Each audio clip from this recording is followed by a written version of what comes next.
Yo, bend your mind, it's time to X-time. Explore Miss B in the house, dropping knowledge ain't a chore. Grammar to giggles, we keeping it tight. Every sentence got swagger, every comma got bite. Words come to life when you vibe with me. Learning feels lit, English with Miss B. Style, voice, nuance, drip. We flip that script, take a power trip. Grammar's got grit and punctuation bites. We battle with verbs and soar through the night. So raise your pens and let's ignite. With Miss B, we'll write it right. English with Miss B. Say it loud, set your writing free.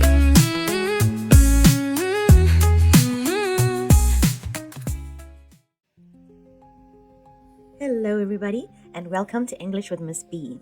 In today's tutorial, we will explore the concepts of style and voice in various forms of texts. Grade 12 learners studying the IEB curriculum are currently doing a deep dive into this area of textual analysis as a key component of their CAT task for 2025. However, every learner in high school will encounter questions on style, voice, diction, and tone in their formal assessments in English. So I think this tutorial is basically for everybody. So let's dive right in. Nothing screams style and voice more than genre. Let's have a look at how different genres would interpret the following line. There was a knock at the door. There was a knock at the door, interpreted in 4 genres: horror, romance, business, and mystery. Can you tell which is which? 3 knocks. Too slow to be polite, too late to be safe. Just as I was about to leave came the softest knock, like hope changing its mind. At 9:03, the knock came. At 9:04, everything changed. Someone's at the door. Probably IT again with the projector I asked for 2 hours ago. If you're a reader, you would have found the previous clip quite entertaining and quite a no-brainer to distinguish the various genres. Now try this one on for size. We've got column A and the next slide will be column B. So you're going to match the quotes in column A with the famous and some not so famous personalities in column B. Are you ready? Now I want you to think about the tone, style, and attitude of each speaker. Okay, let's go. 1. We delight in the beauty of the butterfly, but rarely admit the changes it has gone through to achieve that beauty. 2. Born a crime. That's what they called it, because having a child with someone of a different race in apartheid South Africa, illegal. 3. I bury hatchets, but I keep maps of where I put them. Goodness, that sounds like a pirate. 4. Being yourself is not a crime, unless you're in my English class and you're talking during my lesson. That sounds eerily familiar. And here is your column B. Please match the quotes from column A with these options from column B. A. Trevor Noah. B. Taylor Swift. C. Maya Angelou. And D. Your very own Miss B. Drop your answers in the comments. Just write the letter that matches each number. For a bonus bit of information, I want to know which quote you vibe with the most and why. Stick around till the end of the tutorial and I'll give you the correct answers. Before we get into the nitty-gritty of this topic, please like, share, and subscribe to my channel so I can reach more people. It's English with Miss B. Thank you so much. In the next section, we're going to talk about exactly what are voice and style. Stick around. Before we get to what exactly style and voice are, it's time for my favorite part of the lesson, our lucky word of the day. Okay, time for my favorite part of the lesson, Miss B's lucky word of the day. Today's word is nuance. Let's say it together. Nuance. Ooh, fancy, right? Nuance. A subtle difference or slight variation in meaning, expression, tone, or feeling. Nuance is like the quiet detail that changes everything. It's not loud or obvious. It's that small shift in how something is said or written that gives it extra meaning. Think of nuance like seasoning in food. You don't always notice it directly, but without it, everything's bland. In writing, it's the difference between sounding confident or sounding cocky. I'm fine. When Nakia says Wakanda can't hide anymore in Black Panther, it was a dark and stormy night. The night curled in on itself, heavy with storm.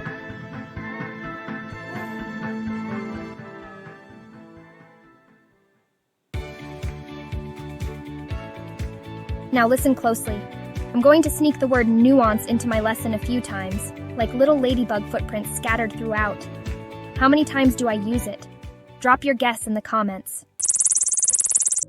So, I might have been overzealous in experimenting with in-video AI. That video clip was downright bizarre. Did you notice that little kid with 2 pupils in each eye? Weird.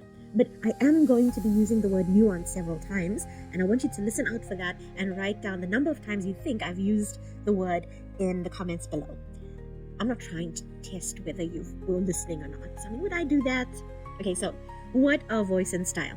I want you to think of voice as the personality in writing, and style is how you say it. So your word choices, your sentence structure, the rhythm of your writing, even things like punctuation, your use of punctuation, the length of your sentences. All of these feature in creating your unique style.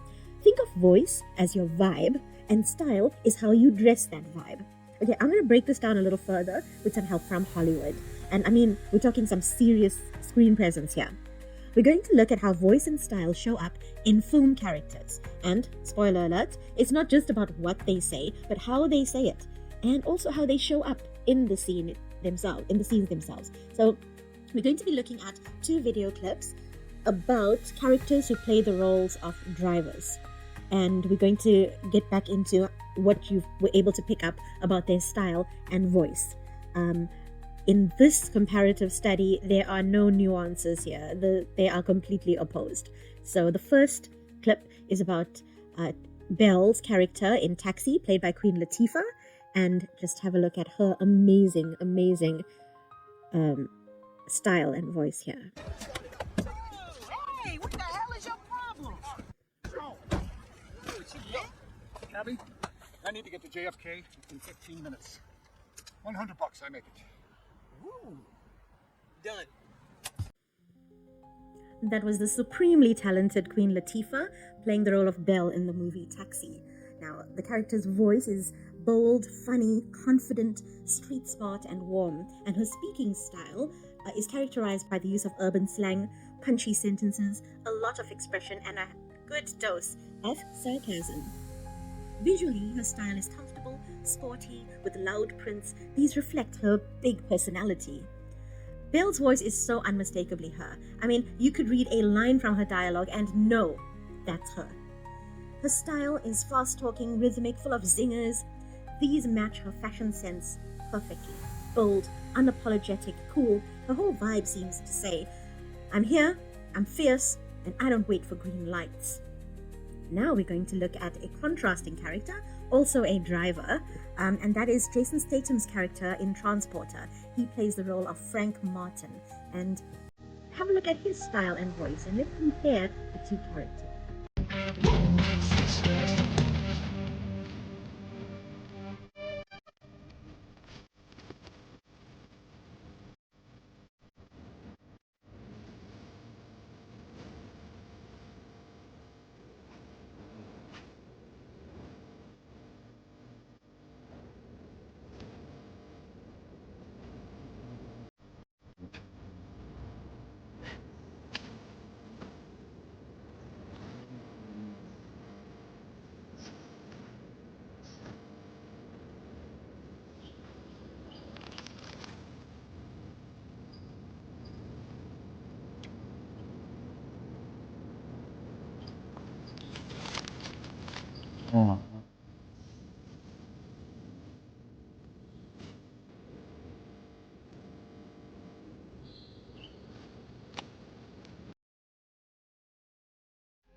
The key takeaway from watching these 2 videos is that voice is the core, it's the consistent who behind the words, and style is the how, and it can shift depending on your audience, purpose, or even mood. Whether you're Queen Latifah sassing through the streets or Jason Statham delivering silence like it's a weapon, your writing needs both. Voice gives it soul, and style gives it structure. So our grade 12s who are studying the IEB curriculum, this one's for you. You're going to be completing your CAT tasks this term, and a large part of that task or that project involves transactional writing and comparing style and voice over various formats, or even various types of transactional pieces. So I want you to think about the following.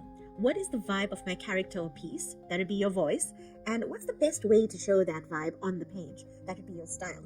Now, in order to achieve that, you're going to make adjustments to diction, punctuation, rhythm, and tone accordingly. In our next tutorial, I am going to focus on transactional writing specifically, but for now, I just want to do a comparative study between a tweet and an academic paragraph, and we'll just take it from there. Let's talk about the easier of the two formats, which is the tweet. I'm not sure if the tweet is the correct term. Do you say I'm going to send out a tweet, or do you say I'm going to send out an X? Because, the company that owns it is now called X. I understand why you would send out an X. Or maybe it's an algorithm thing, a mathematical thing. I always think of X as in variables in mathematics. Nightmares from high school. All right, but let's talk about what I do know. And that is when you send out a tweet, your voice is expected to be playful, informal, sarcastic, snarky, or like I like to say, snarkastic. But remember that you're communicating with a broader audience. So because you have global reach, you need to be more mindful about not offending anybody. We know how often politicians and celebrities get into trouble because of their tweets. So your tone should be casual or humorous. Let's go on to the style. So in a tweet, the style is quick, concise, direct. You will use abbreviations, emojis, and it's a less structured kind of format because of the limited number of characters you're allowed to use per tweet. Moving on to the academic paragraph, the all-important academic paragraph. It is by far the creme de la creme of all writing formats, and if you perfect the academic paragraph, you can safely say you have arrived as a student of English. So the most important characteristic, I suppose, of academic writing is the formal register. Okay, you have to use the formal register. That means you've got to eliminate the use of personal pronouns. Try to write in the passive voice. Remember to be objective, speak authoritatively, and the entire assessment, the entire rubric is based on your factual delivery and neutral tone when it comes to the academic paragraph. Now we move on to the style you're expected to write in. So the academic paragraph, oh my word, this word is so loaded. When you look at the word complex, learners automatically think that they've got to make their paragraph sound really complicated in order to get a really good mark. But that's not the case at all. The reason we say that it's more complex is because you will be using longer sentences and you will be using specific terminology that might need to be unpacked, like jargon of sorts. So that's the reason why we say it's more complex. It doesn't necessarily mean you've got to overcomplicate something that can be presented simply and concisely. Remember to use a more formal structure. Now, in the IEB curriculum, we favor the peel structure, where you have your point, your evidence and explanation, and you link it all to that main point once again. But we will talk more about academic writing when we discuss the literary paragraph, the literature essay. That's a few lessons from now. But for now, it's important to understand the difference between the voice and style that is used in an academic paragraph with the voice and style that you're expected to use when you write something informally, like with a tweet, for instance. Milli Vanilli, Blame It on the Rain. What a blast from the past. So it's not just musos who are inspired by the rain elements. Writers take great inspiration from rain, storms, and all kinds of elements. But today, we're going to center our focus on the voice and style of the poet, the dramatist, and the skeptic, or somebody who's really sarcastic. The poet, one of my favorite types of people. Alright, so the poetic voice might see rain as a soft symphony of droplets against the earth, a gentle dance of nature. And with the voice comes the following style. They will use rich imagery, metaphors, and flowing rhythm in their writing. And that's what makes them so special. Then we get to the dramatic voice, probably adopted by playwrights and screenplay writers, and they would describe the rain as a relentless torrent smashing down upon the streets like nature's fury unleashed. So lots of hyperbole, powerful adjectives, short, punchy sentences and sharp sentences as well. So those are the tools in the grammatist's toolbox in creating their style and voice. The sarcastic voice. This used to be my favorite voice until my dad kept harping on the fact that sarcasm is considered to be the lowest form of wit. I still enjoy it all the same though. So a sarcastic voice might perceive the rain or interpret rain to sound like, "Oh look, rain, what a wonderful surprise. Just what we needed to finish off this perfect day." So the style would be where they use casual language, so that would be register, a conversational tone, and they might use irony as well. All right, now that we've had a glimpse of what voice and style looks like according to various moods and writing styles and personalities as well, we can understand then that voice is like your soul, while style is the way you express it in words. And the best writing uses both in harmony. The right voice to convey the message and the right style to present it. Now, we're going to use a different example in this section. When writing an essay on a topic like climate change, the voice might be passionate and persuasive, making the reader feel strongly about the issue, while the style will determine whether it reads like an emotional appeal.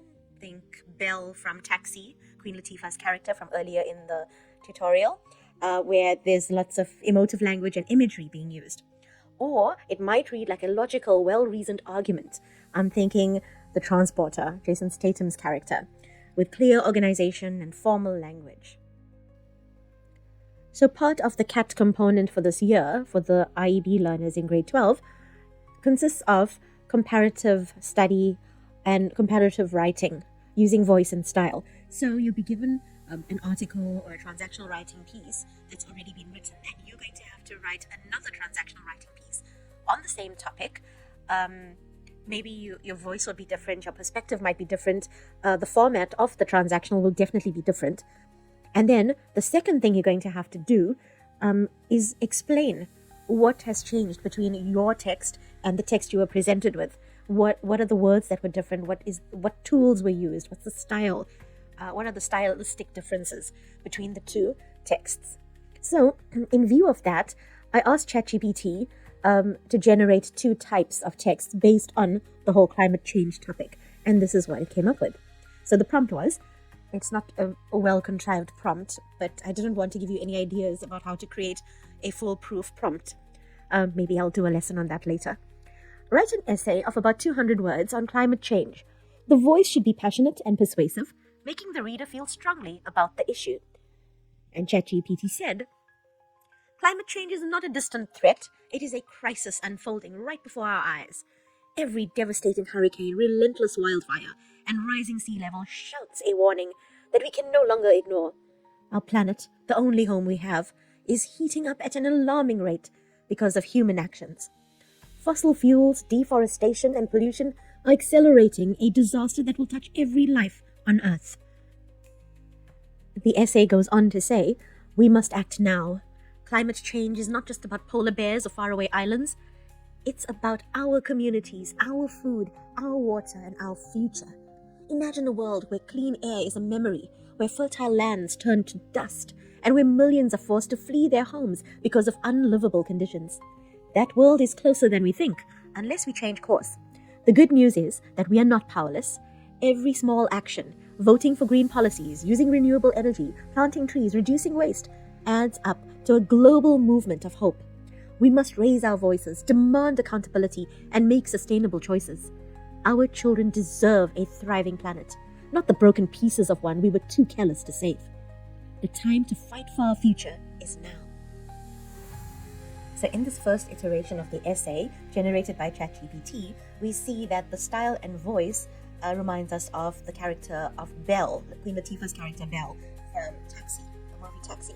So let's see how ChatGPT has achieved this. Firstly, the voice is informal, conversational, but it's more in terms of guilt-tripping. Notice the use of inclusive pronouns such as we and our, the use of hyperbole.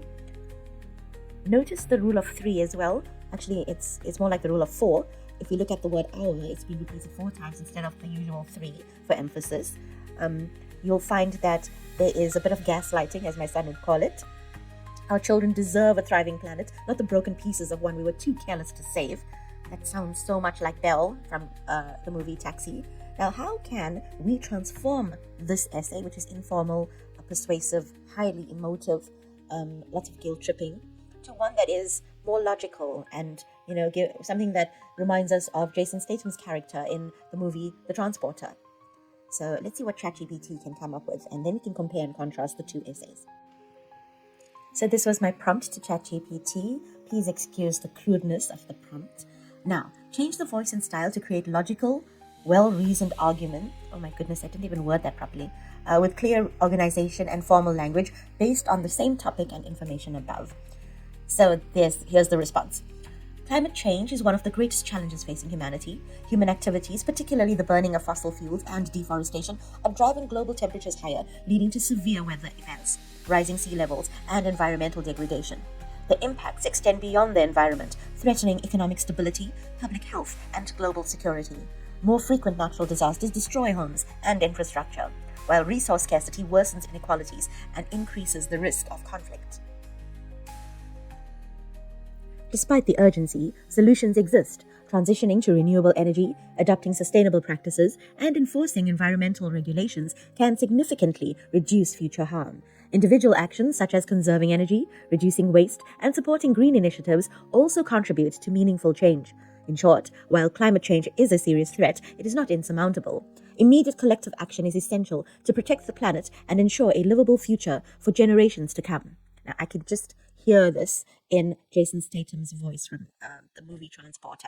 Now, how has ChatGPT achieved this? The use of academic language, the lack of fluff, and while it is persuasive to a certain extent, it's more factual and logically presented. You'll notice that the use of the diction here does not have too many words that are given to interpretation. So they are factual and neutral. And that's the kind of neutrality I was talking about when we were discussing the academic paragraph earlier. So this is a typical example of how to write in an academic sort of manner with an academic style and voice. And just think Jason Statham's character. I think it's time we did a quick recap. So in summation of this section, when we do a comparative study between voice and style, we can identify that voice is the writer's personality or tone, while style is the method or manner in which the message is conveyed. The focus of voice would be to convey how the writer feels and how they express themselves, while the style focuses on how the writer chooses to present their ideas, so the tools that they have used in crafting their voice. So what voice affects is the emotions of the reader, the mood. It also conveys the emotions of the writer and their mood. It conveys or it creates an engagement between the written text or the writer and the reader. The style affects the structure of the essay or the text itself, the clarity, and its readability. Okay, remember also that the style could either be informative or persuasive or serve some other function. Okay, now the examples of how we would describe voice would be casual, formal, sarcastic, humorous, and the style would be simple or simplistic, complex or complicated, short sentences, long sentences, concise.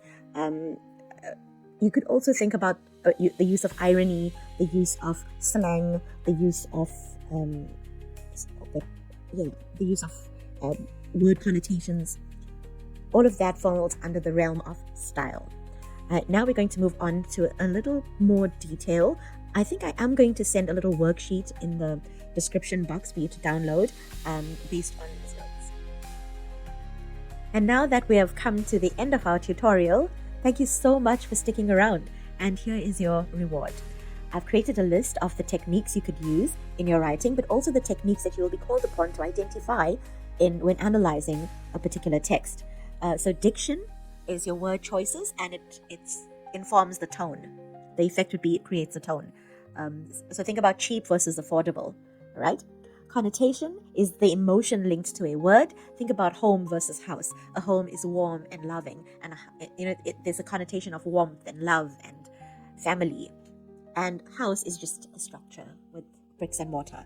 Ambiguity, often confused with double meaning, but there's a distinction between the two. So ambiguity is where the writing has multiple meanings or a layered tone. It can seem a bit confusing, and deliberately so. I saw her duck. Does it mean that she ducked?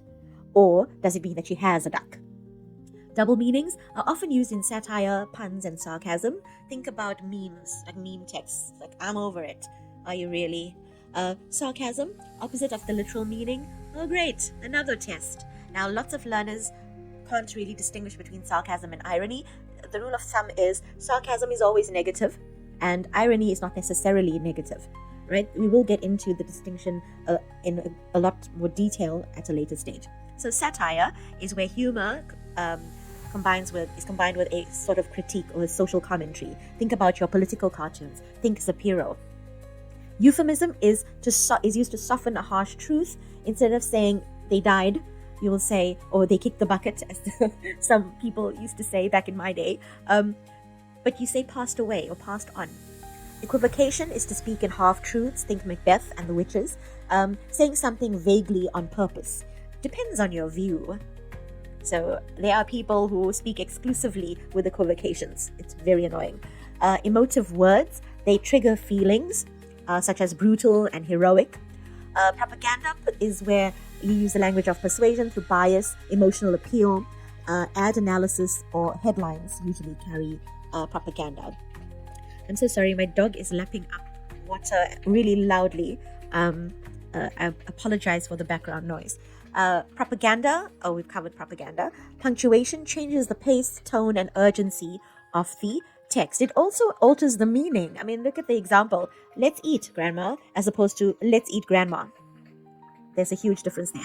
I mean, really, guys, punctuation saves lives. Thank you so much, everyone, for sticking with me to the end. I hope it wasn't too boring, and I really hope that you benefited and you enjoyed the content. Grade 12, studying the IEB curriculum. I wish you all the best with your CATS task, and here are the solutions to the quiz I asked earlier on in the episode. I'm sure you aced it actually. So I want you to please drop a comment about the kind of content you'd like to see me post or to create in future episodes. I'd really appreciate that feedback. And thank you so much for watching. Please like, share, and subscribe. Let's try and grow this community so we can reach more learners who are struggling in English or who would like a little more support in the subject. Remember, guys, punctuation saves lives. I'll catch you on the flip side.